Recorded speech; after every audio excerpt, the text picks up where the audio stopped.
இது வந்து கடப்பா வைக்க போகிறோம். இதுக்கு தேவையான பொருள் வந்து 100 கேரட்டு, 100 பீன்ஸு, ஒரு 1/4 கிலோ கத்திரிக்காய். நாங்கள் வந்து ஒரு 10 பேருக்கு செய்கிறோம், அதனால் இவ்வளோ அளவு. உங்களுக்கு தேவையானது ஒரு 50 கூட போட்டுக்கலாம். தக்காளி நான் 6 தக்காளி அரிஞ்சு வச்சுருக்கேன். ஒரு 4 வெங்காயம் அரிஞ்சு வச்சுருக்கேன். ஒரு 2 ஸ்பூனு எண்ணெய் ஊற்றிக்கிறேன் தாளிக்கிறதுக்கு. சூடாகிடுச்சு. 2 பெருஞ்சீரகம், பட்டை, லவங்கம் 2 போட்டு இதை தாளிச்சிக்க வேண்டியதான். பேஸ்ட்டு இஞ்சி பூண்டு பேஸ்ட்டு கொஞ்சம் போட்டுக்கணும். தாளிக்கிறோம். வெங்காயத்தை போட்டுங்க. 2 வதக்க வதக்கிட்டேன்.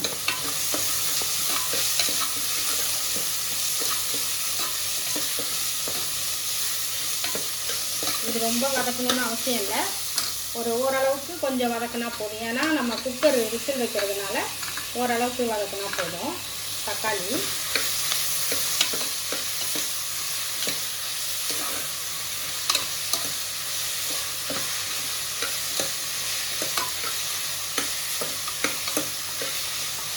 நான் சொன்னால 10 பேருக்குன்னு, அதனால் இது நான் இந்த அளவு எடுத்துருக்கிறேன்.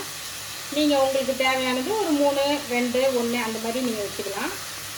நான் இப்போ 100 பீன்ஸு, 100 கேரட்டு, ஒரு 100 உருளைக்கிழங்கு, 1/4 கிலோ கத்திரிக்காய் போட்டுக்கிறேன்.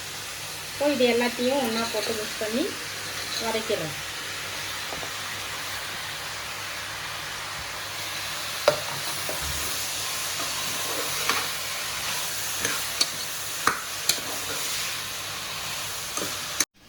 இது வந்து பைத்தம்பருப்பு, இதால் ஓரளவு போட்டுக்கிட்டேன் நான். இதையும் இது கூட போட்டு வேக வச்சிடணும். இந்த 2 அலசி அதில் கொட்டிக்க வேண்டியது.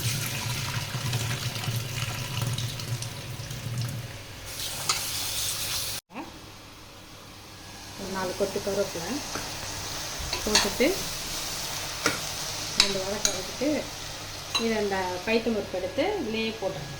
குக்கர்லேயே அந்த காய் போடுறதுலேயே வேக வச்சிடணும்.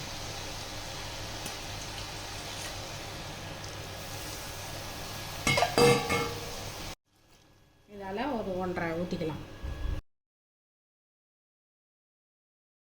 அதுக்கு காரத்துக்கு ஏற்ப பச்சை மிளகா நான் ஒரு 20 பச்சை மிளகா போட்டிருக்கேன். ஏன்னா 10 பேருக்கு நான் சொன்னேன்னா, அதனால் ஒரு 15-20 பச்சை மிளகா இருக்கும்.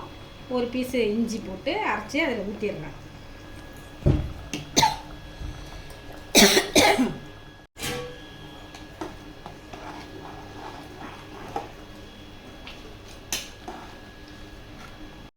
உரப்புக்கு, அதனால் அதில் கொஞ்சம் தண்ணி வரும்.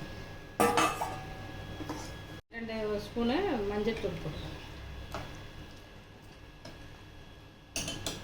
தேவையான உப்பு போட்டுறேன். இது இட்லி மாவுலேயும் இருக்கும் உப்பு. தேவையான அளவு உப்பு போட்டுக்கலாம். இது வெந்த பிறகு அதுக்கப்புறம் நம்ம கொஞ்சோண்டு தேங்காய், கொஞ்சம் பெருஞ்சீரகம், ஒரு 4 பொட்டுக்கடலை போட்டு அரைச்சி ஊற்ற வேண்டியது. அதில் ஒரு 4 விசில் வச்சுட்டு இறக்கிக்க வேண்டியதுதான். இறக்கிட்டு கொஞ்சோண்டு பொட்டுக்கடலை, கொஞ்சம் தேங்காய், கொஞ்சம் பெருஞ்சீரகம் போட்டு அரைச்சி அதில் ஊற்றி 2 கொதிச்ச உடனே கொத்தமல்லி தூவி இறக்கிட வேண்டியதுதான். தேங்காய் 4, ஒரு 5 முந்திரி பருப்பு, பெருஞ்சீரகம் 2 டீஸ்பூன். அந்த காய், அந்த பாசிப்பருப்பு எல்லாம் வெந்துருச்சு. இப்போ அதுக்குள்ளே இந்த தேங்காய் விழுது, தேங்காய், கொஞ்சம் பெருஞ்சீரகம், முந்திரி எல்லாம் ஊற்றுறேன். கழுவி ஊற்றிக்கலாம். அதனால் கொஞ்சம் திக்காக தான் இருக்குது. கொஞ்சம் தண்ணியாக இருந்தால் தானே நம்ம வந்து இட்லியில் ஊற்றி சாப்பிட்லாம்.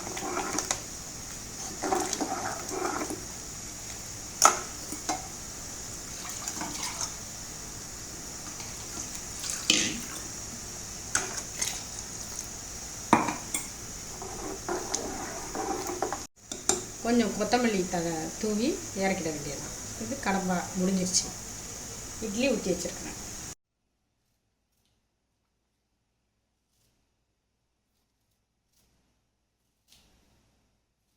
எல்லோரும் திருப்பதி போகிறோம்.